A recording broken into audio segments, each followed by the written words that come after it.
mystérieux. Ouh là là. Qu'est-ce que c'est? On ne sait pas. Mystère. Bonjour et bienvenue dans un nouvel épisode des Mystères Mystérieux, le podcast où on vous parle des secrets bien gardés et où on aime bien rigoler. Vous êtes en compagnie de Juliette. Coucou. Sandy. Bonjour. Toujours plus Sandra. Et moi-même, Loli. Et aujourd'hui, on va vous parler de 3 nouveaux mystères. Quels sont vos mots-clés, les filles? Moi, c'est Britney. Ok. Moi, c'est gangster. Ok. Et moi, c'est webcam. Non. Avant de commencer, je voulais remercier les personnes qui nous écoutent. Vous êtes de plus en plus nombreux, ça fait vraiment plaisir. Ça motive vraiment à continuer à faire ce qu'on aime tous les mois, même si c'est dur. Genre là, il est dimanche matin, 9h30. On a les yeux collés. Ah oui. Et aussi, on voulait vous annoncer une très très bonne nouvelle puisqu'on a été invité à participer cette année au Pod Rennes, qui fête ses 10 ans. Donc, comme son nom l'indique, c'est à Rennes. Ça se déroule le 8 et le 9 avril. C'est un événement gratuit qui réunira des podcasteurs venus de toute la France sur plein de sujets différents pendant 2 jours. Et vous, public qui venez nous voir. Voilà, il y a des animations, il y a une pod jam, ça va être rigolo, je pense. Et c'est organisé par l'association Bad Geek. Donc, merci beaucoup de nous avoir invités et on espère vous y retrouver nombreux. Alors, aujourd'hui, qui c'est qui commence? Juliette. Juliette, on t'écoute sur ton mystère, dis-nous tout. Aujourd'hui, je vais vous raconter l'incroyable histoire de Dan Cooper. Ah Je me demandais quand est-ce qu'elle allait tomber, celle-là. Ouais, ça fait un moment que j'ai dans ma liste. Je la trouve trop chouette comme histoire, alors même si elle est quand même assez connue. Elle est très rigolote. Elle est à raconter. Oui. Et d'ailleurs, il y a mon amoureux, là, Fabrice Drouel, Affaires sensibles, qui avait fait une émission dessus sur France Inter. J'étais assez étonnée, je pensais pas que ça allait arriver aux oreilles... Enfin, que ça allait être traité par mon idole. Alors du coup, tu dois nous faire toute la chronique avec la voix de Fabrice Drouel. Ah non, j'aime pas sa voix en plus, je suis navrée. Ah bon? Ah, je déteste. Ah waouh! Ah mais j'ai écouté son émission. Ah oui. Et ouais. Ah j'adore.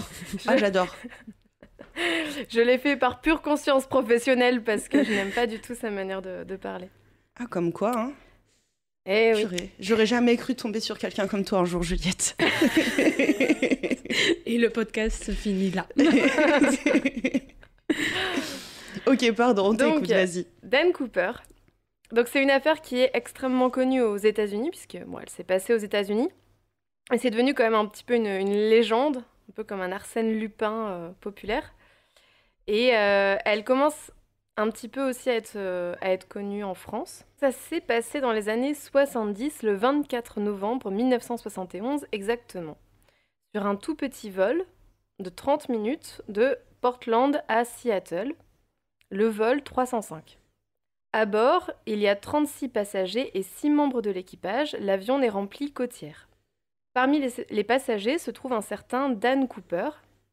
Les témoins le décriront comme un homme blanc d'une quarantaine d'années, vêtu d'un costume cravate, portant des lunettes de soleil noires et des mocassins. Important, les mocassins. Donc au début, tout se passe bien. Il commande une boisson, fume des cigarettes.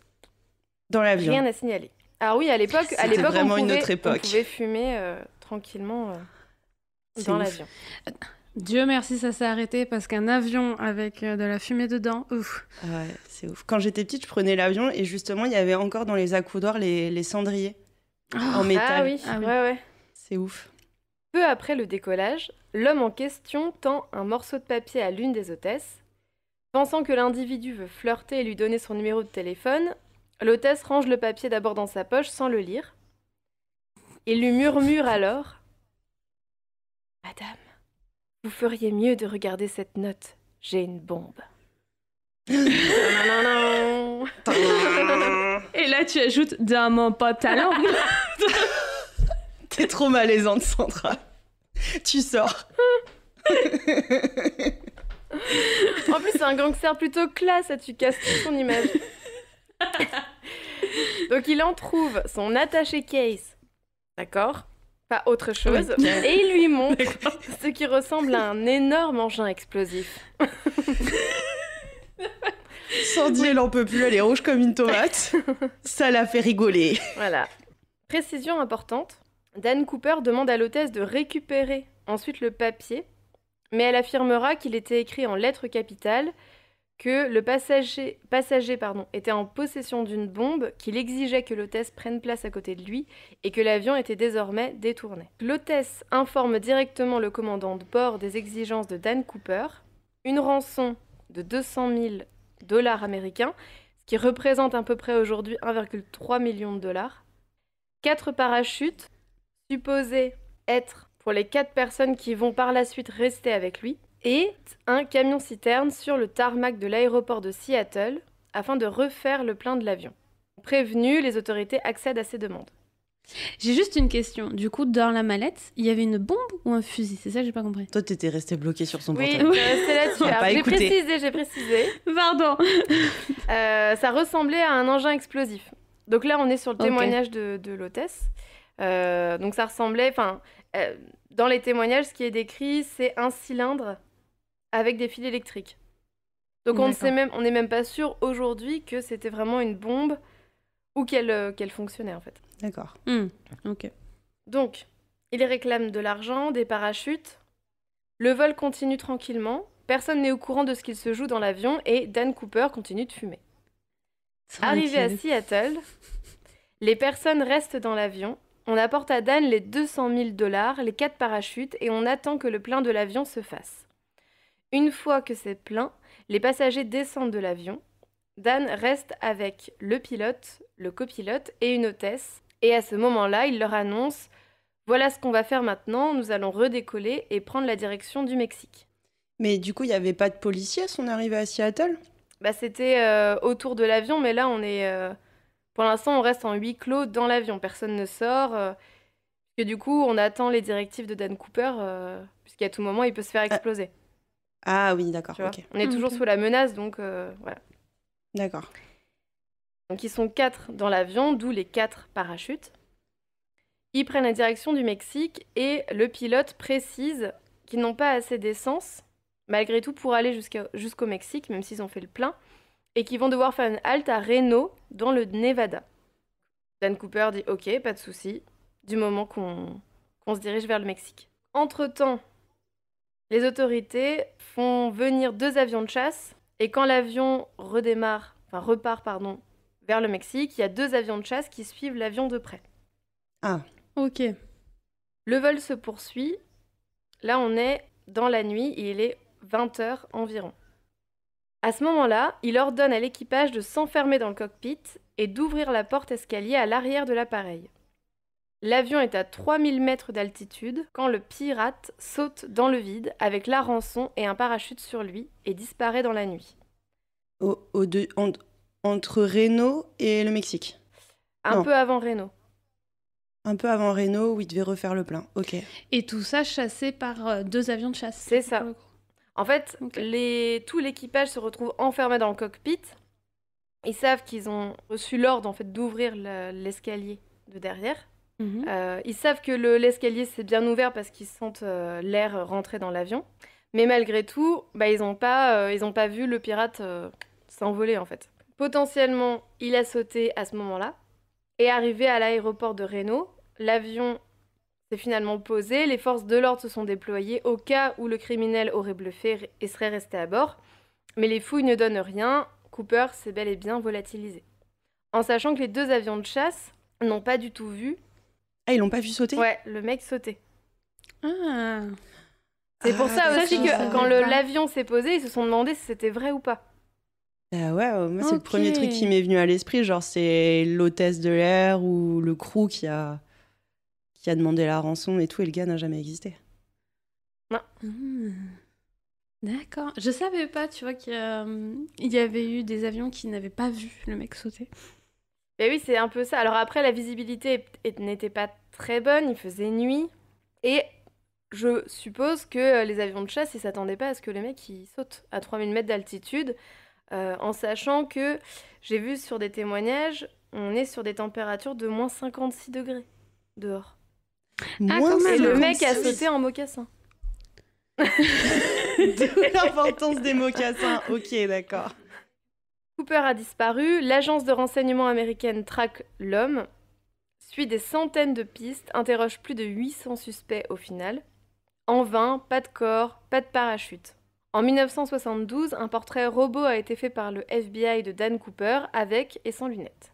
Le seul élément important de l'enquête qui a ressurgi depuis, dans les années 80, un garçon qui était en vacances au bord du fleuve de Columbia avec ses parents, ils étaient en train de pêcher, ils trouvent dans l'eau une mallette remplie de billets. Ah, Et on qui est sûr pourrait que être. c'était des billets qui ont été du coup extorqués par Dan Cooper parce que c'était les mêmes numéros de série. Que j'allais te demander, il n'y a pas, parce que je sais qu'il y avait un système pour traquer les billets à l'époque, Voilà. dans ce qui était, dans tout ce qu'il a eu de coups de rançon. Il les n'a billets ne sont jamais rien dépensé. Ok. Ah. C'est aussi ça le mystère parce que du coup, Et il est surtout bien mort, en fait. on ne sait pas. À moins 53 degrés. Oui. Un mocassin, oui. Mais Il s'est pourquoi dit, on n'a merde, pas, j'aurais pu m'acheter des nouveaux mocassins. pourquoi on n'a pas retrouvé le corps? Ça reste Ah, assez oui. mystérieux. Et il n'y a pas de parachute qui a été retrouvé Mais non non. plus. C'est ça qui est bizarre. C'est Aucun étrange. élément n'a jamais été retrouvé à part ces billets. Il faut savoir qu'en 2017, le FBI américain a décidé d'arrêter ses investigations après 45 ans d'enquête. Waouh. Voilà. Ils ont dit le mec, il est trop fort. On arrête. Ça ne sert Respect. plus à rien et voilà, il doit être mort.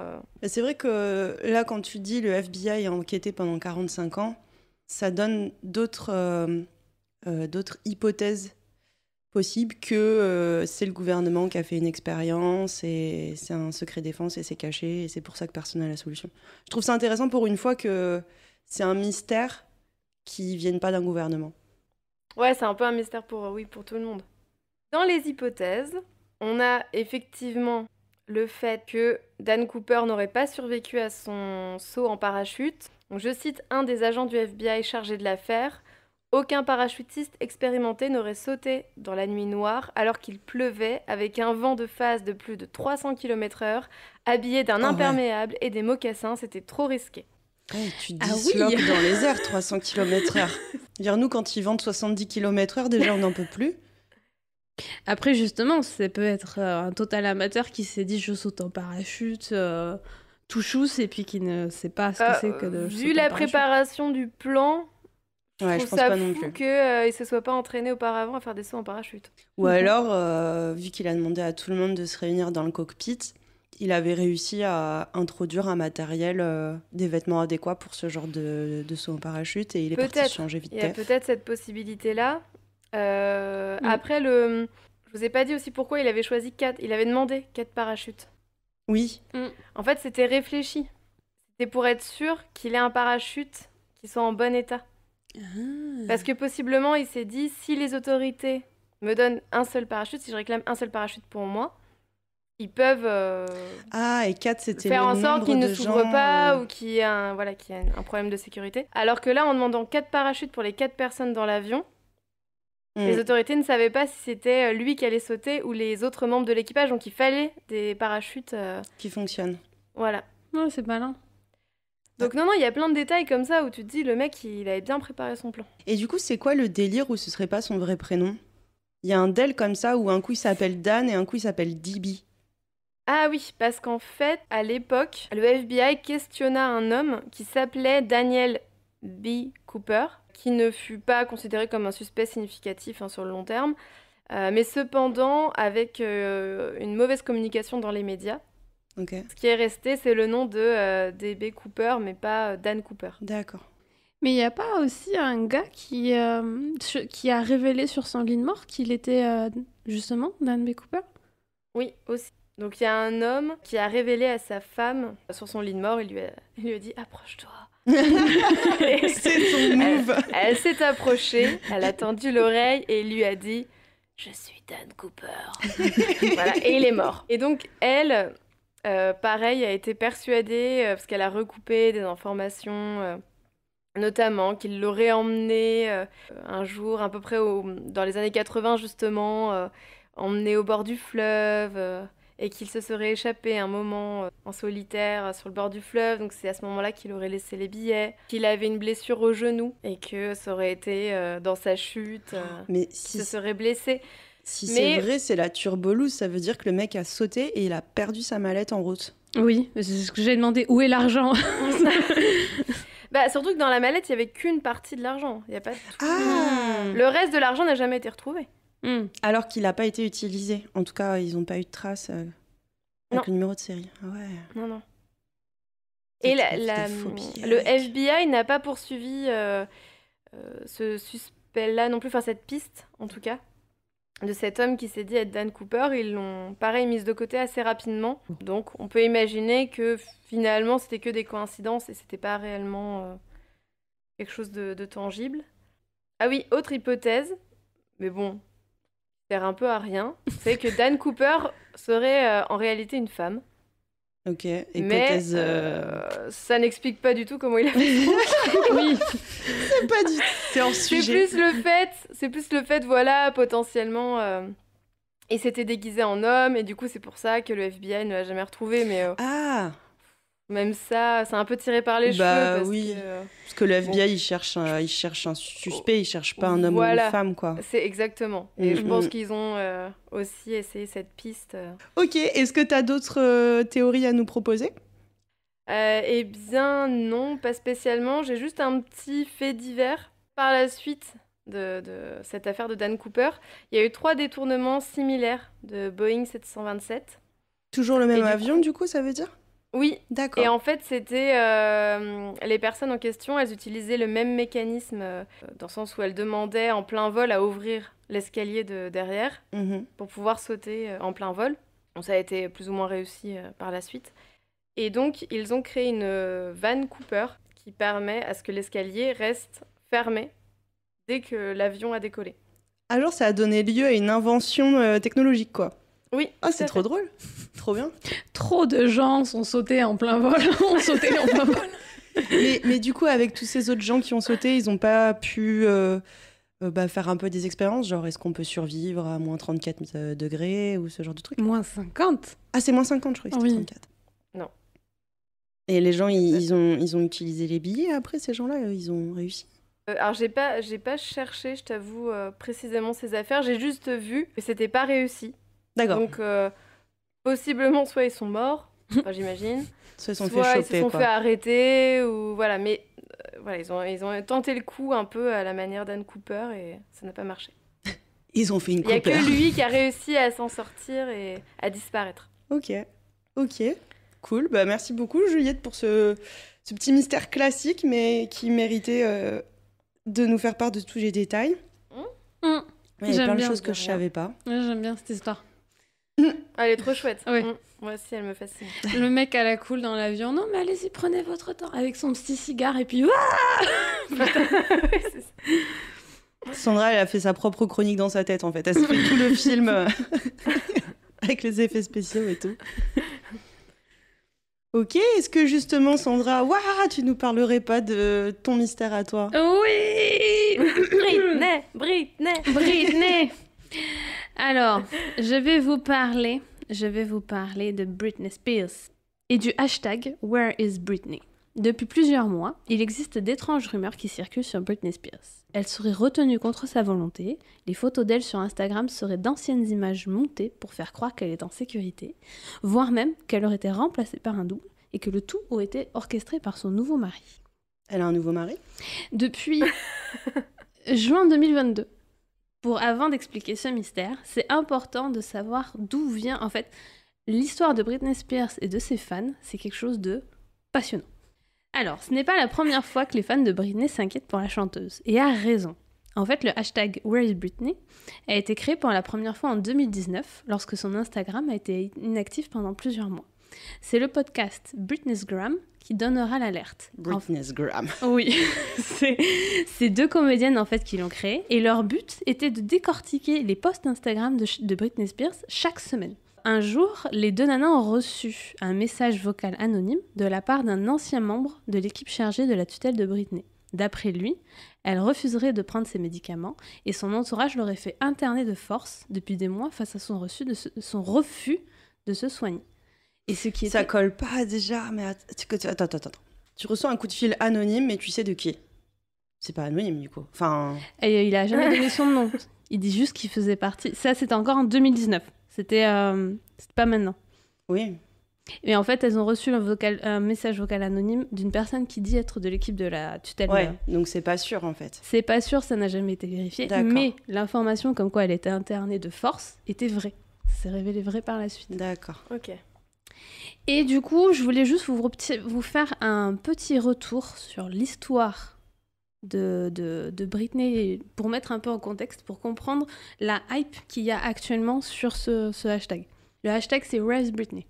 Rise Britney. Where is Britney? Where is Britney? Désolée. Où est Britney? D'accord. Ok. En fait, l'histoire de la santé mentale de Britney est malheureusement fascinante et étroitement liée à son succès. Sa carrière débute en 1998, lorsqu'elle sort le single Baby One More Time et un an plus tard, l'album du même nom. En l'espace d'un an, le single se vend à plus de 10 millions d'exemplaires et l'album à plus de 25 millions.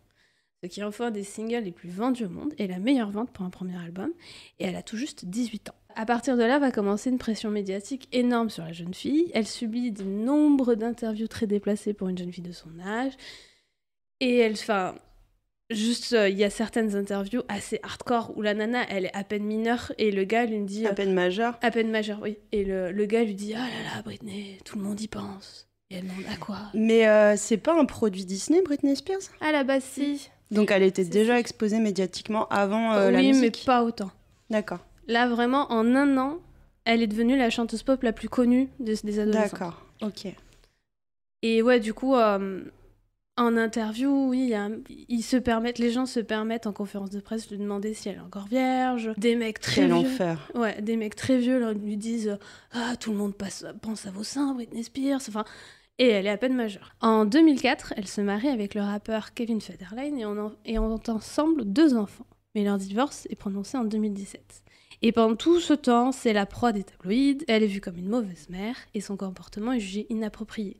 Les photographes la harcèlent à chacun de ses mouvements, allant même jusqu'à se battre devant elle pour avoir la meilleure place parce que ses photos valent extrêmement cher à l'époque. Ça la détruit mentalement, l'escalade continue jusqu'au fameux soir que tout le monde connaît où elle s'est rasé la tête devant les photographes. Et elle explique d'ailleurs ce geste par la fatigue qu'elle a, que tout le monde a de la toucher tout le temps, elle veut que ça s'arrête. Tu m'étonnes. Elle fait plusieurs séjours en centre de désintoxication. Elle va même jusqu'à agresser un photographe avec un parapluie. Mais le contexte est important, le jour de cette agression. En fait, elle venait d'essayer d'aller voir son ex-mari qui lui a refusé de voir ses enfants. Et le photographe vient la choper à une station-service. Il lui dit « Oh, Britney, dites-nous juste quelque chose et on s'en va. » Et la meuf pète un câble et va prendre son parapluie et va péter sa bagnole. Ce qui est normal. Oui, ce qui est normal, puisqu'il n'est pas non plus... Normal, oui. Enfin, dans le contexte, Non, je comprends la Je veux nana. dire, elle a pas sorti une batte de baseball en alu, quoi. Elle était avec un parapluie, c'est Oui. bon. Mais voilà. même ça, tu vois, ça avait fait la une des tabloïds alors qu'elle n'a même pas pété la vitre, elle a juste fait un petit poc dans la... En plus, oh là là, mais c'est pas possible. En janvier 2008, du coup, Britney s'enferme dans une pièce de sa résidence avec ses enfants. Elle refusait de les rendre à son ex-mari, qui était pourtant en garde partagée. Et là, la police débarque, l'événement sera couvert par les caméras et les photographes. Britney est embarquée dans une ambulance et les images de ça sont affreuses parce que la nana est dans l'ambulance et il y a 30 photographes collés à la vitre de l'ambulance qui essaient de choper une photo Oh la pauvre. de Britney dans l'ambulance. La pauvre. L'ambulance se fait pourchasser jusqu'à l'hôpital et même à l'hôpital, la police est obligée de faire un cordon de sécurité pour protéger la chanteuse de tout ça. Mais pourquoi ils l'ont embarquée dans une ambulance? Parce que elle s'était enfermée avec ses enfants et refusait de les rendre. Donc, Oui, mais elle est pas blessée, du coup. elle était apparemment... psychologiquement, c'était pas... Elle fait plusieurs séjours en psychiatrie à partir de là. Et peu de temps après, elle perd la garde de ses enfants et fut placée sur la tutelle temporaire de son père, qui va devenir définitive quelques mois plus tard. La tutelle de son père va durer 13 ans. Et c'est quelque chose d'assez vénère. Parce que son père et son équipe peuvent faire des contrats de tournée, d'émissions de télé ou d'albums en son nom. Elle n'a pas le droit de conduire ni d'avoir de carte de crédit. Elle doit demander l'argent, elle doit demander la permission pour utiliser son propre argent. On l'oblige à porter un stérilet, alors qu'elle formule plusieurs fois la volonté d'avoir un autre enfant. Tu peux obliger quelqu'un à avoir un stérilet? Oui, elle est sous tutelle. Donc légalement, elle n'est pas apte à prendre aucune décision. Oui, mais c'est pas parce que... Enfin, je suis pas trop... Elle n'est pas apte à prendre des décisions, mais Donc, elle n'est c'est pas pas pour autant que tu as le droit de lui infliger un truc à son corps. Je veux dire, enfin, après, peut-être qu'aux États-Unis et en France, c'est différent, mais les personnes qui sont déficientes mentalement et qui sont sous tutelle, elles ont le droit d'avoir des enfants. Peut-être que le droit est différent aux États-Unis, mais c'est vrai, Oh là là, quel enfer. Oh là là, quel enfer.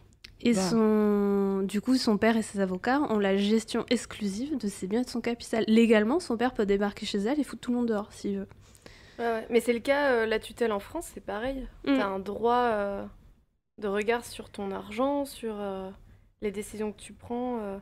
Donc ça m'étonnerait pas que ce soit pareil pour ton corps. Oui. Bah, je pense que c'est plus pour Je pense que tu n'es pas apte à avoir des enfants. Enfin, tu n'es pas jugé apte à avoir des enfants. Mais après, je sais pas exactement. Ouais, dans c'est le droit. possible aussi que comme il y avait peut-être... si elle n'était pas apte à s'occuper de ses enfants, tu vois, ils étaient tout petits, s'ils se retrouvent seuls dans la maison avec une mère qui est complètement hystérique ou qui est pas apte à s'occuper d'eux, ça me semble normal qu'après la justice, elle tranche, elle dise, bah, t'as déjà 2 enfants, occupe-t'en déjà de ceux-là et tu verras plus tard pour en avoir. Oui. Oui, c'est logique ce que tu dis là. C'est ça. vrai que je savais pas que c'était possible, quoi. Oui. Bah après, l'ennui, c'est que c'est ce qui va aussi poser, qui va faire élever beaucoup de voix contre sa tutelle, c'est qu'en fait, elle est jugée inapte de prendre aucune décision. L'ennui, c'est que dans les 13 ans que va durer sa tutelle, elle va sortir plusieurs albums. Elle va faire une résidence à Las Vegas qui va durer 4 ans avec plusieurs shows par semaine. Et elle va générer des millions de dollars.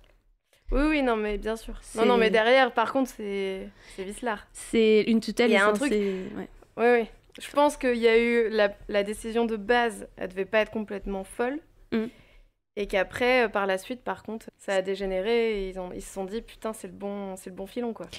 En fait, là, maintenant que la tutelle est finie, Britney, d'ailleurs, accuse son père de lui avoir volé plus de 36 millions de dollars et d'avoir fait des mauvais traitements sur elle aussi. Une tutelle est censée protéger quelqu'un et si vraiment il se souciait de sa santé mentale, il l'aurait laissé tranquille et puis point barre.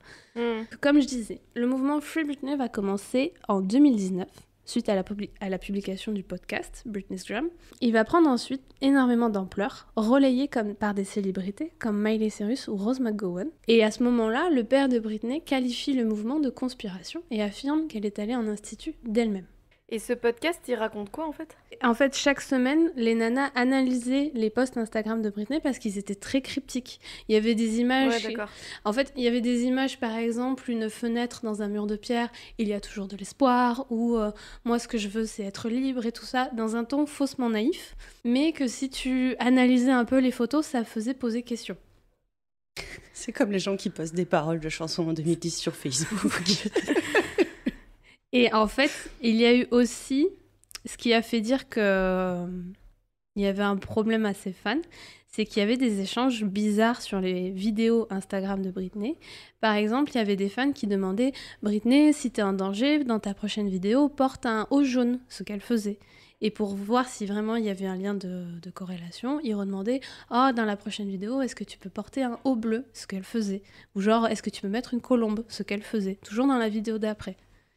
C'est ça en fait qui est étrange, c'est que ça, dit comme ça fait un peu conspiration en mode oh, elle a mis ça, elle va être en danger, tout ça. Et en fait, comme sous sa tutelle, elle était interdite de parler publiquement de ce qu'elle vivait sous sa tutelle, certains pensent que c'était un moyen détourné de pouvoir dire je suis en danger, cette situation n'est pas bien pour moi et tout. Mais comment ça se fait, vu le contrôle qui potentiellement était sur elle, comment ça se fait qu'eux, ils checkaient forcément ses réseaux, ils avaient du contrôle aussi sur ses réseaux.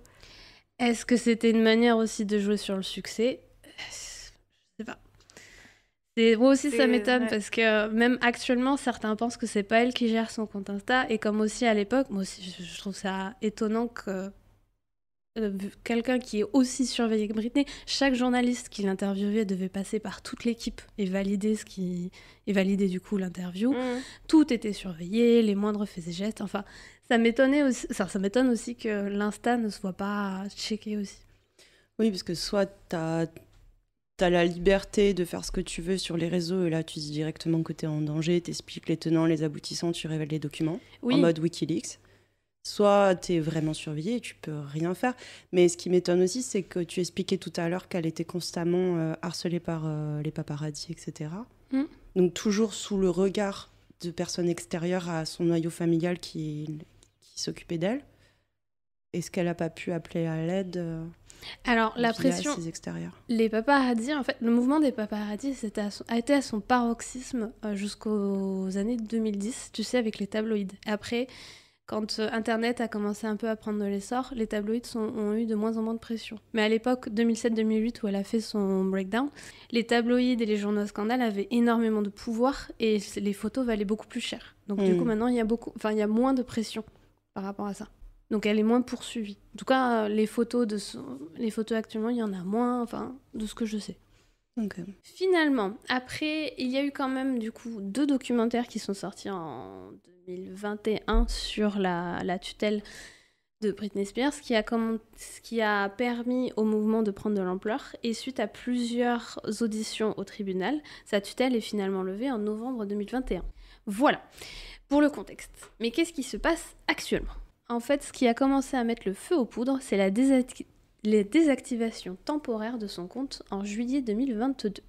Ça fait plusieurs mois qu'elle n'a pas été vue en public, aucune photo d'elle est faite par des paparazzis n'est sortie récemment, et les derniers posts Instagram qu'elle a mis ont les commentaires désactivés.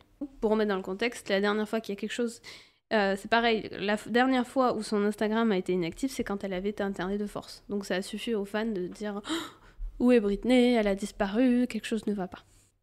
J'ai du mal à comprendre où est le mystère là-dedans. C'est où est Britney? Est-elle vraie? Quoi? C'est ça. Non, si elle aurait été kidnappée. C'est Non, ça. c'est Ok, d'accord. Est-ce qu'elle a Est-ce qu'elle a vraiment disparu ou est-ce que c'est une théorie de la conspiration? Depuis la fermeture de son compte Instagram. Depuis juin 2022 là, depuis juillet 2022, est-ce qu'elle a vraiment disparu ou est-ce que c'est une théorie de la conspiration? Et est-ce qu'elle aurait pas juste envie de couper les ponts avec les réseaux sociaux? C'est mon opinion personnelle. Parce que du coup... Et qu'il faudrait la laisser tranquille une bonne fois pour toutes. C'est mon opinion personnelle aussi. Parce que depuis l'année dernière, c'est que des vieilles photos et des vieilles vidéos d'elle qui ressortent. Alors, en fait, toute la théorie du complot actuellement sur le fait qu'elle aurait disparu, que ce serait un double et tout ça, tient sur une suranalyse de ces photos et de ces vidéos. En fait, pour eux, ce sont d'anciennes vidéos remontées. Ce serait des vidéos faites sur un fond vert, ou ce serait un double sur lequel on aurait mis son visage numériquement parce que... Ah oui, avec les deepfakes. Oui, voilà, parce que sur certaines vidéos, ses tatouages disparaissent, elle aurait les dents du bonheur, ce qu'elle n'avait pas avant, elle danse bizarrement, alors qu'avant, elle dansait super bien, sauf que je rappelle, elle a passé 40 ans, la nana, et ça fait plusieurs années qu'elle a arrêté de danser. Il y a la même théorie avec Avril Lavigne depuis 10 ans. Oui. Ah ouais? Ouais, que ça ferait plus de 10 ans qu'Avril Lavigne, telle qu'on l'a connue en 2004, Complicated, bah en fait, c'est pas la même personne et elle est remplacée par un double. Oui. Oui. C'est ouf. Et donc, il y a aussi les photos de son mariage en juin 2020 où beaucoup disent qu'il n'y a pas beaucoup de photos où il y a Britney, mais il y a beaucoup de photos où il y a son mari. Et que ce serait peut-être parce que c'était un double et du coup, il ne voulait pas qu'il y ait beaucoup de photos d'elle. Est-ce que c'est pas juste parce qu'elle veut être tranquille et qu'on arrête de la prendre en photo? Demandé, voilà, merci pour le mariage. Prenez mon mari, moi, j'en ai ras le cul. C'est bon. Je veux juste profiter, c'est bon. Et il y a aussi une vidéo de son mari qui montre dans son studio, enfin dans une de ses vidéos, il montre un studio très bien équipé avec un fond vert. Et comme il y avait certaines vidéos qui faisaient bizarre, on aurait dit qu'elles étaient pas faites sur un fond vert, est-ce qu'il utiliserait ce studio pour faire des faux montages vidéo, pour faire croire qu'elle est en sécurité? C'est assez terrible parce que je suis sûre que dans le fond, ces fans-là, ils pensent trop en fait, au bien. Enfin, ils se pensent investis d'une mission de sauver Britney, etc. Alors que ça se trouve, ils font totalement l'inverse de ce qu'elle souhaiterait. Enfin, tu vois, tu sais jamais, en fait, tu te montres le bourrichon, mais... Ouais. C'est là où je voulais vraiment faire expliquer le contexte. C'est que la dernière fois qu'ils ont été accusés de conspirationnisme et qu'il y a eu une telle pression médiatique là-dessus, ça lui a servi, c'était vrai. Elle était vraiment en danger, elle était sous tutelle et tout ça. Sauf que là, actuellement, sa tutelle est levée, parce que certains disaient oui, peut-être que sa tutelle n'est pas vraiment levée, que ce sont ses parents encore, son père qui dirige encore sa vie. Non, il y a une décision du tribunal, c'est fini. Son père n'est plus sous contrôle de sa vie. Tout. J'ai du mal à faire le lien avec le fait que, effectivement, comme tu l'expliques, avant, quand les fans se sont inquiétés, c'était vrai, elle était en danger, donc elle a été mise sous tutelle. Mais elle n'a pas été mise sous tutelle parce que les fans s'inquiétaient. Finalement, la réaction du public vis-à-vis de sa vie personnelle n'a eu aucun impact sur sa santé mentale. En fait, c'est la réaction du public a servi de pression à la justice pour lever sa tutelle. Ah, d'accord. Ok, dans ce sens-là, je savais pas, j'avais pas compris. Okay. Le mouvement a eu tellement d'ampleur que ça a apporté beaucoup de lumière sur son cas et fait que la tutelle a été levée parce qu'en fait, aux États-Unis, les levées de tutelle sont très rares. D'accord. Ok, j'avais pas compris ça. D'accord. Donc c'est pour ça qu'actuellement, les fans se sentent légitimes de demander des explications. Ils ont même demandé une session questions et réponses à son mari sur Instagram. Et son mari précise bien, je respecte sa vie privée. Si elle veut être sur les photos, je lui demande. Je remercie à tous ses fans qui sont vraiment protecteurs, mais tout va bien. Et il y a eu aussi, par exemple, là, début janvier, une photo avec Paris Hilton et Britney.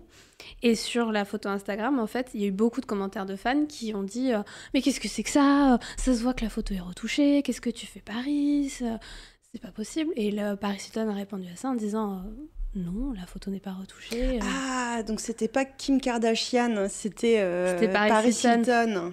Ouais, parce que certains disent que la photo fait bizarre, qu'on dirait que le visage de Britney a été... Enfin, on dirait clairement que le visage de Britney a été retouché et ajouté dessus. Et la star nie toute accusation et qualifie même les théories de ridicule. Actuellement, le hashtag Où est Britney sur TikTok fait plus de 190 millions de vues. Wow. C'est beaucoup, mais l'ennui, c'est que... Je vois pas comment, en fait, la théorie peut finir, parce que je pense que quoi qu'elle fera, si elle prend position publiquement, je pense que certains fans vont accuser qu'elle est contrôlée, qu'elle dit pas vraiment ça, que voilà. Ou elle va peut-être... Là, elle continue de poster ses posts Insta sans commentaire, mais généralement, c'est pour...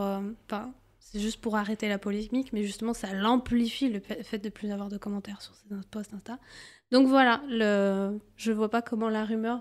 Oui, en fait, elle s'achète une tranquillité mentale en faisant ça, en évitant les commentaires et tout. Malheureusement, sa vie est tellement empreinte... Enfin, il y a tellement de mystères, il y a tellement de conspirations autour de ça que... Ouais.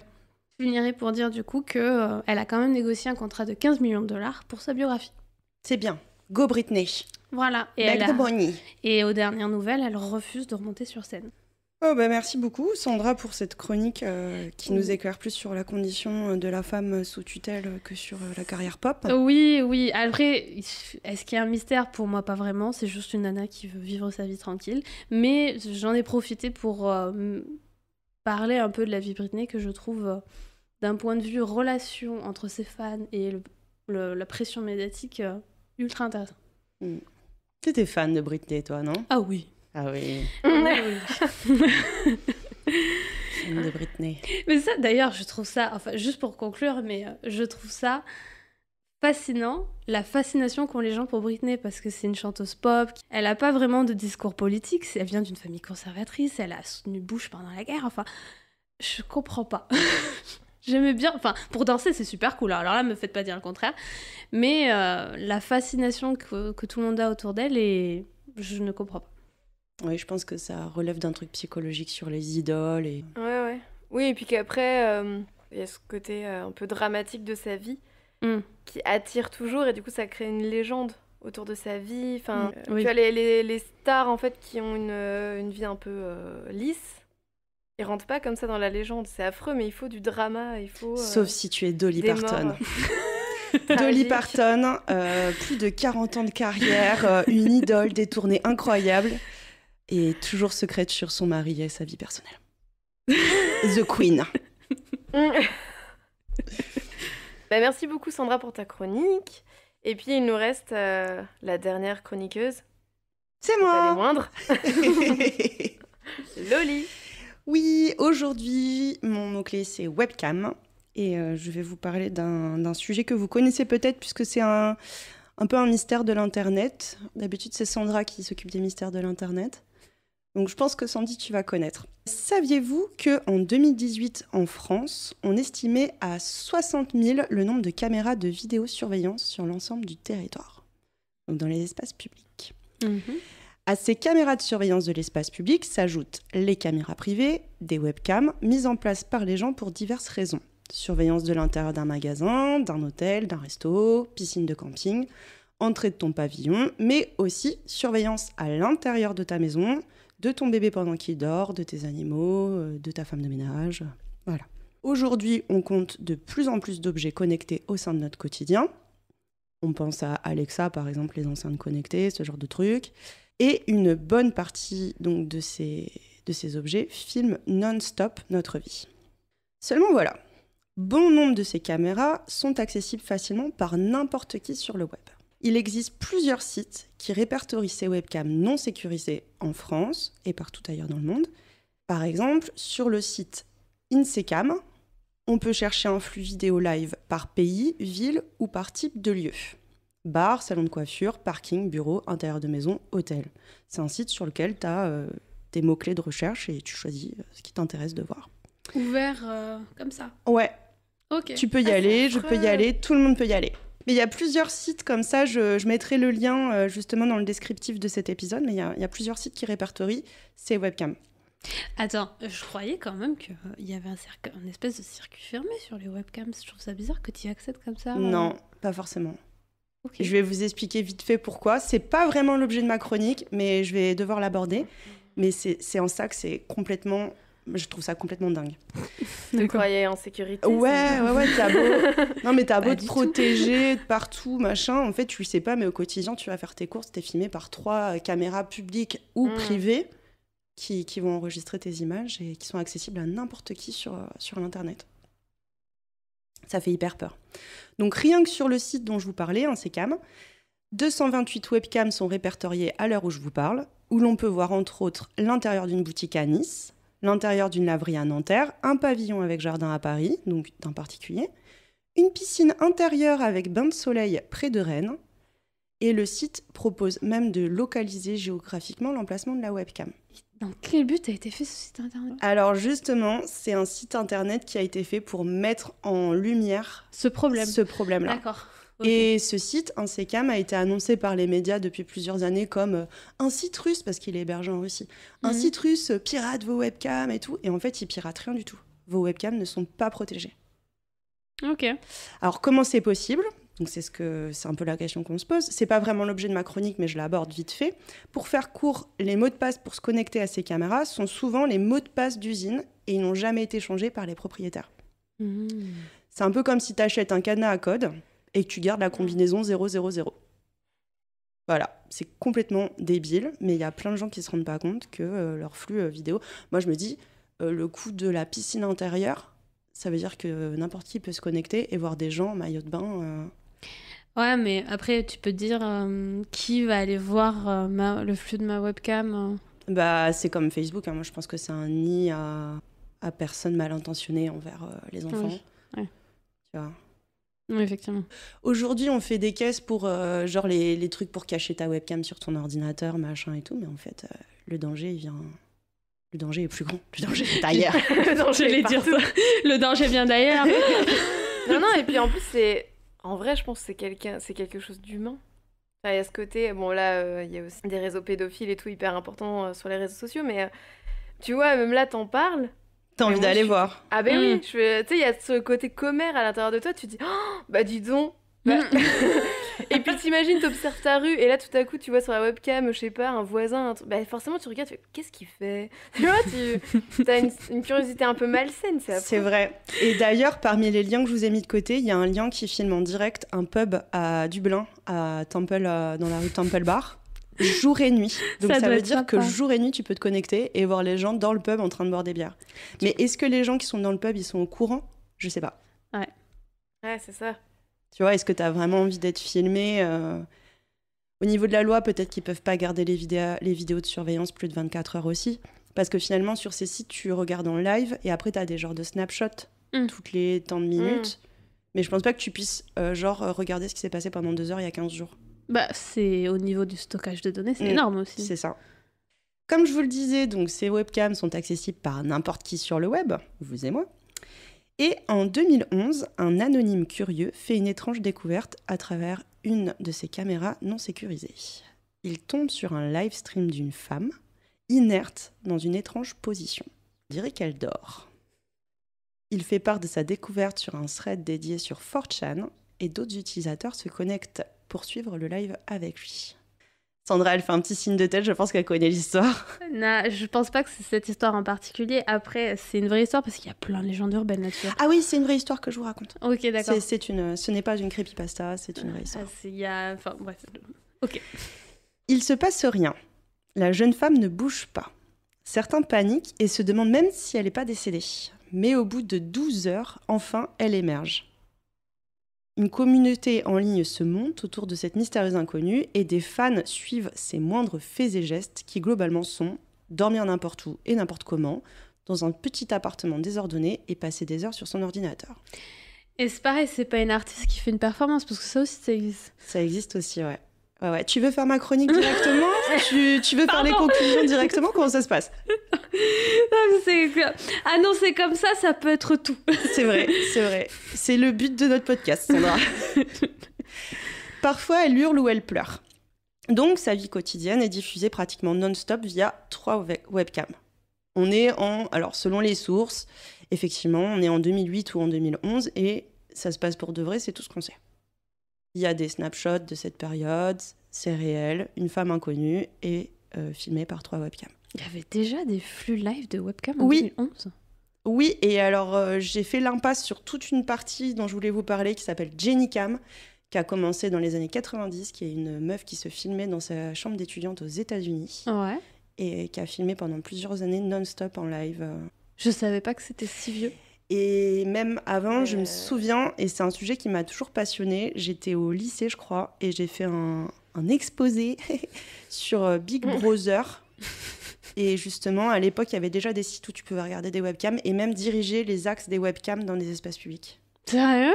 Et du coup, c'était avant 2011, parce 2010. que le lycée, c'était il y a longtemps. Ouais. Donc voilà, cette nana stream en live sa vie quotidienne. Et un peu partout dans son appartement, il y a des pancartes sur lesquelles sont inscrits des messages. Les internautes arrivent à déterminer qu'il s'agit de coréens et à traduire quelques-unes de ces pancartes, même si la syntaxe est un peu étrange. Donc il y a des screenshots de ces pancartes aussi. Voici quelques traductions. Ne vous laissez pas avoir. Tôt tous les matins, si quelqu'un vient, cela paralyse la personne. Je ne peux pas être arrêté. Le harceleur utilise cette habileté depuis 2006. Je dors 20 heures par jour depuis. Je ne sais pas ce qu'il s'est passé pendant que je dors. J'ai toujours eu peur de dormir. Et enfin, le harceleur P s'introduit chez moi après avoir désactivé les caméras. D'habitude, quand je vous fais une chronique, vous le savez, je débunk ce genre d'informations et tout. Et là, réellement, il n'y a rien à débunker, c'est vrai. C'est réel. Il y a des pancartes qui sont inscrites en coréen avec ce genre de discours sur la webcam d'une inconnue. Oui, mais ça ne dit pas la véracité de l'harceleur, par contre.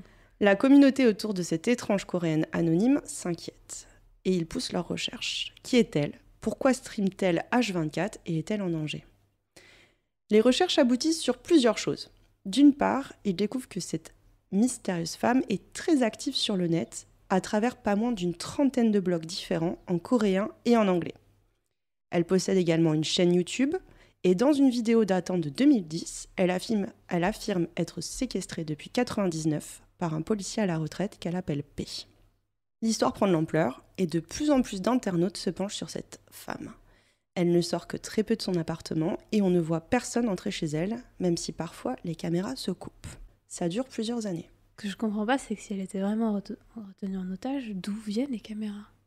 D'après un post sur un de ses blogs, ce ne serait pas elle qui a installé les webcams. Ok. Et ça, par contre, il y a plusieurs versions. Parfois, elle dit que c'est pas elle et parfois, elle dit que c'est elle. D'autres recherches de la communauté de fans révèlent qu'elle aurait étudié au Canada et que ses parents seraient décédés dans un accident, lui léguant une forte somme, mais que P la séquestrerait, lui empêchant d'accéder à son héritage. Et en 2013, il est supposé qu'elle vit à Séoul. Donc là, il s'est passé quand même minimum 3 ans, 4 ans à streamer et personne ne sait qui elle est. Personne ne sait où elle vit, personne ne sait si elle est réellement en danger. Des années plus tard, des internautes arrivent à déterminer son lieu de vie rapport à l'architecture et certains éléments urbains qui ressortent dans une vidéo qu'elle a postée l'une de ses rares expéditions à l'extérieur. Mais à partir de là, les caméras s'éteignent et ne se rallumeront qu'un peu plus tard dans un nouveau lieu. Je suis un peu dubitative depuis le début parce que ça fait vraiment penser à une ARG. Oui. C'est pour ça, c'est quand tu dis les pancartes au mur, les flux de vidéos et tout ça. Est-ce que tu peux expliquer ce que c'est un ARG pour les gens qui nous pardon. écoutent ? C'est un ARG, c'est un jeu de pistes en ligne où, pareil, ça commence avec des vidéos mystérieuses où il y a des indices à analyser et tout ça. Généralement, c'est des flux Twitter ou sur d'autres plateformes. En fait, au début, les internautes ne savent pas que c'est fake. Du coup, ils cherchent les indices, ils pensent que la personne est en danger ou qu'il y a un truc qui se passe. Et au bout d'un moment, c'est soit quelqu'un qui a voulu faire un coup de pub ou qui a voulu montrer la lumière sur un problème et tout ça. Mais là, tout le temps, un ARG, c'est faux. Et ça relève de ce genre de mécanisme avec des indices dans... Enfin, là, C'est pas que c'est faux, c'est que c'est une monté. réalité virtuelle, quoi. Oui, Ouais, voilà. c'est monté de toutes pièces. Non, mais je comprends que tu penses ça. Je comprends que tu penses ça parce que ça fait beaucoup d'informations. Comme je vous le disais, donc, elle alimente une 30aine de blogs en ligne et c'est à travers ces blogs que sa communauté lui ont trouvé le surnom de Chip-chan. Et malgré leurs messages de soutien ou tentatives de communication avec elle, elle répond pas vraiment. Le contenu de ces différents blogs et vidéos en ligne traite généralement toujours du même sujet, ce qu'elle appelle le Mind Control Weapon. Ça veut dire qu'elle avait un accès à Internet tout en étant séquestrée ? Ouais, Bizarre, ça. elle avait accès à Internet et elle savait qu'elle était filmée, puisqu'elle montrait les pancartes. Ok. C'est vrai que ça fait tellement ARG. Ouais. Ouais. Ou Ouais, performance c'est artistique, bizarre. comme disait Ouais, Sandra carrément. tout à l'heure. Ouais, c'est clair. Donc, d'après Chip-chan, lorsque P l'aurait kidnappée pour la séquestrer en 99, il lui aurait inséré des puces dans le corps qui lui permettraient de la contrôler. D'après elle, le Mind Control Weapon, c'est une arme de contrôle de l'esprit. Dans un de ses blogs, où d'après elle, elle cherche à faire entendre et reconnaître la vérité, elle explique que cette technologie est utilisée par des agences telles que le FBI ou la CIA ou encore l'armée, dans le but de soumettre des personnes dissidentes et de contrôler leur esprit. Cette Mind Control Weapon se présenterait sous forme d'une petite puce qui serait insérée au niveau de la cheville ou de l'arcade sourcilière. C'est d'ailleurs le logo qu'elle utilise sur beaucoup de blogs. On voit un pied et une arcade sourcilière avec des points rouges. Et c'est ce qui lui a valu le surnom de Chip-chan, Chip qui veut dire puce informatique en anglais, et de Chan parce qu'elle a été découverte aux yeux de tous sur le faux 4chan. Alors, Juliette. Et du coup, elle a des cicatrices ? Alors, Encore ? elle se Ou pas filme beaucoup sur YouTube. Et en fait, mangez pas avant d'y aller.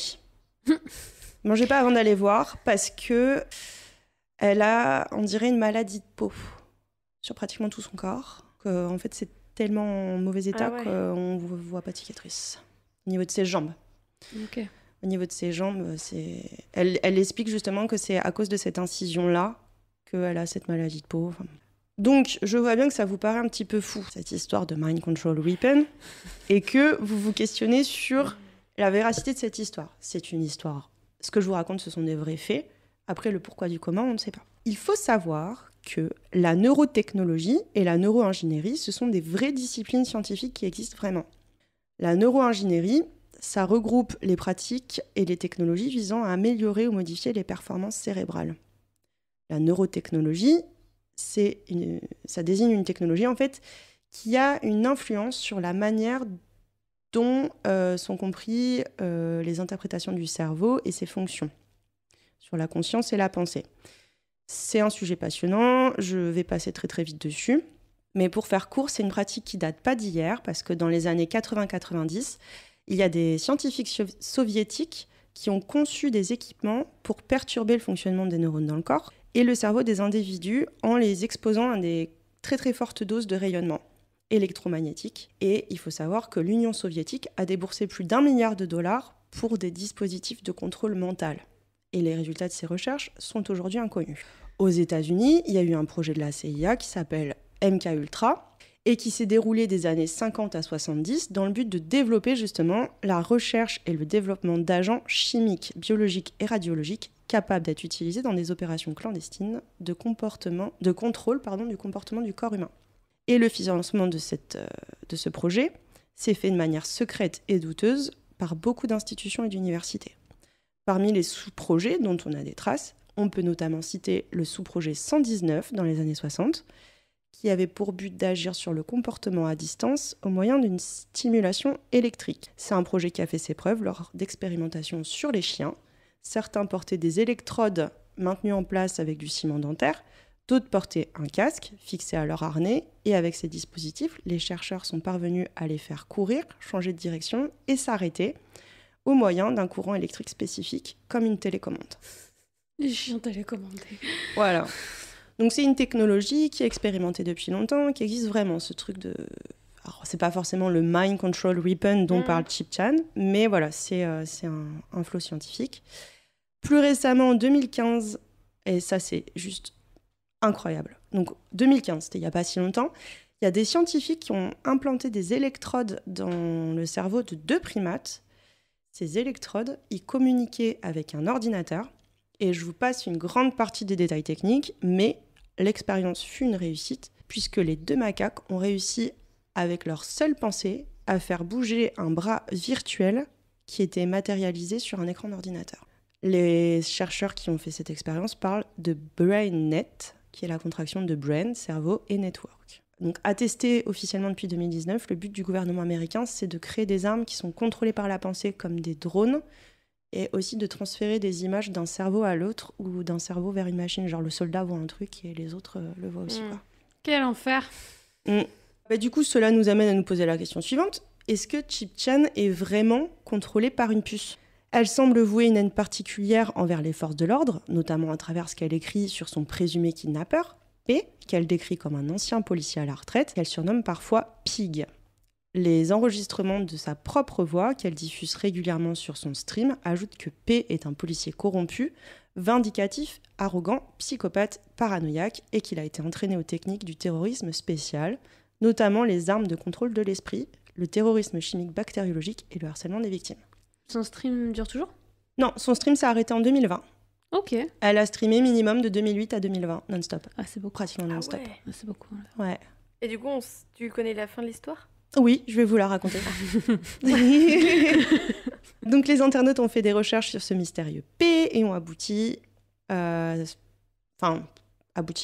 Ils pensent avoir percé son identité. Il s'appellerait Park Sung-dong. Sauf que là, ça commence à partir en couille, c'est-à-dire qu'aucune source sûre ne peut corroborer cette information. Les seules infos qu'on trouve sur ce Park Sung-dong, qui serait ce mystérieux P, en fait, ça vient des multiples blogs de Chip Chan. Elle-même écrirait ça dans des blogs, si tu veux. Il n'y a pas d'autre source que elle qui raconterait cette histoire. Et du coup, sur un billet qu'elle a posté, on peut lire « Park Sung-dong a été le chef de la police de Yeongnam-dong en 97. Il a travaillé à la police de Séoul. » Donc elle fait tout le parcours de cette personne. Est-ce que Chip Chan est-elle vraiment contrôlée par une institution gouvernementale ? Mais pourquoi elle ? Pourquoi elle serait la visée de ce genre de choses ? Plusieurs théories ont été faites par les fans, qui ont d'ailleurs essayé d'alerter les autorités sans succès. La première, c'est que Chip Chan est réellement retenue prisonnière et manipulée. Pourquoi le gouvernement l'aurait laissé communiquer via ses webcams ? Son déménagement rapide et efficace pourrait cependant être expliqué par cette théorie. Et les rares fois où on a vu un homme entrer dans son appartement et cacher son visage. Donc est-ce qu'il y a vraiment un truc à cacher ? Il y a vraiment eu un mec qui est venu du coup. Il y a eu effectivement, d'après les fans et leurs screenshots, parfois un homme qui est rentré. Okay. Avec une capuche ou qu'on ne voyait pas son visage. Le fait que les autorités ne souhaitent pas réagir vont aussi dans le sens de cette théorie. Mais cela alimente aussi une autre théorie. Est-ce que Chip Chan ne serait-elle pas juste atteinte de troubles psychologiques ? Sa paranoïa envers les autorités, les implants, les pertes de connaissances soudaines quand elle dort pendant des heures dans n'importe quelle position dans son appartement, ça fait beaucoup de correspondance avec une forme de schizophrénie. Et en Corée du Sud, la loi ne permet pas de soigner contre son gré un individu inoffensif qui refuse toute assistance, d'où l'inaction des autorités. Même s'il est en danger. Elle n'est pas en danger. Elle est en danger pour elle-même, en fait, plus que pour les autres. Apparemment, elle aurait fait une tentative de pendaison en direct, mais que les internautes ont décrit plutôt comme un genre d'appel à l'aide parce que c'était assez grotesque. Genre, elle a fait semblant avec un drap. À côté d'elle, elle avait fait une horloge en carton avec écrit live, je crois. Ah oui. Donc, voilà, performance artistique aussi. Mais voilà, elle est pas un danger pour les autres, puisqu'elle menace d'attaquer personne. Elle n'est pas un danger pour elle-même. Ouais. Puis ça expliquerait la ténacité avec laquelle elle fait ses lives. Je veux dire, une dizaine d'années de live. Bah ouais, un peu l'obsession psychologique d'un truc. Après, même avec cette théorie de la maladie mentale, il reste des zones d'ombre. Qui paye le loyer, les charges, les vivres? Est-ce que P, le fameux flic corrompu, est vraiment une invention? Est-ce que sa maladie mentale a été diagnostiquée? Quelle est la part de vérité dans ces informations? Après une décennie de travail, toutes ces questions sont aujourd'hui sans réponse. Les parents de Chip Chan seraient-ils morts? T'avais dit que t'avais la fin. La fin, c'est ça. Est-ce que les parents de Chip Chan seraient-ils morts en lui laissant vraiment une somme d'argent, chargeant un ami, qui serait le fameux P, de veiller sur leur fille? Est-ce que P, c'est un travailleur social ou un policier qui est vraiment corrompu? On ne sait pas. Une autre théorie, qui est la première théorie que Sandra nous a annoncée, qui est, ce serait une performance artistique, comme un happening sur une vie entière, et que Chip Chan serait en fait qu'un seul personnage, mais interprété par plusieurs personnes, ce qui expliquerait qu'elle soit capable de dormir autant dans une journée, et que les caméras s'éteignent parfois. Ouais. Même si les fans pensent que lorsque les caméras s'éteignent, c'est parce qu'il y avait trop de gens connectés sur le stream live, en fait, et que ça faisait planter. En 2018, une des fans de Chip Chan avait créé un serveur Discord dédié à cette coréenne, où les fans se relayaient ses moindres faits et gestes et différentes théories. Elle explique qu'elle avait voulu créer un lieu d'échange safe et sans trolls autour de Chip Chan. Elle-même ayant enquêté sur cette femme pendant des années. Avec ses quelques centaines de membres, son Discord était le deuxième lieu de rendez-vous majeur des followers de Chip Chan, avec le subreddit Chip Chan qui était suivi par environ 9000 personnes. Mais en mars 2020, la communauté est inquiète, Chip Chan cesse d'émettre et disparaît du net pendant quelques mois. Ils craignent le pire. Mais elle réparait, quelques mois plus tard, non plus en live stream, mais via une chaîne YouTube, toujours très très active aujourd'hui. Ses blogs sont toujours actifs aujourd'hui, on est en 2023, donc ça fait 10 ans que la meuf a une présence en ligne incroyable et où elle focalise juste sur cette histoire de Mind Control Weapon. Son YouTube, c'est principalement des vidéos, comme je vous le disais tout à l'heure, qui sont assez dérangeantes sur sa peau, et des vidéos où elle filme des flics, tout le temps. Et les vidéos YouTube, c'est sur le même format que ses streams?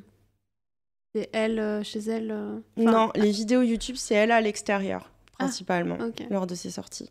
C'est des vidéos courtes où dès qu'elle croise... c'est très étrange.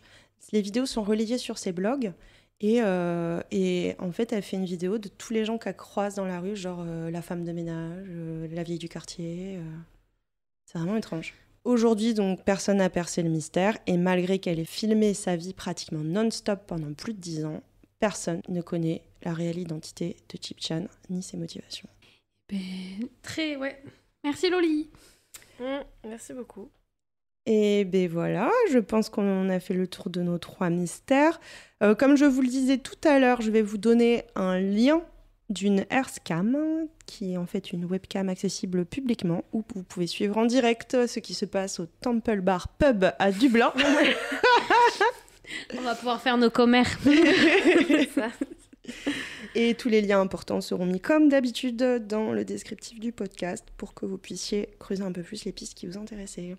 Merci à tous, merci de nous avoir écoutés. On vous fait des bisous et on se donne rendez-vous le mois prochain. Bye! Des poutous. Bye.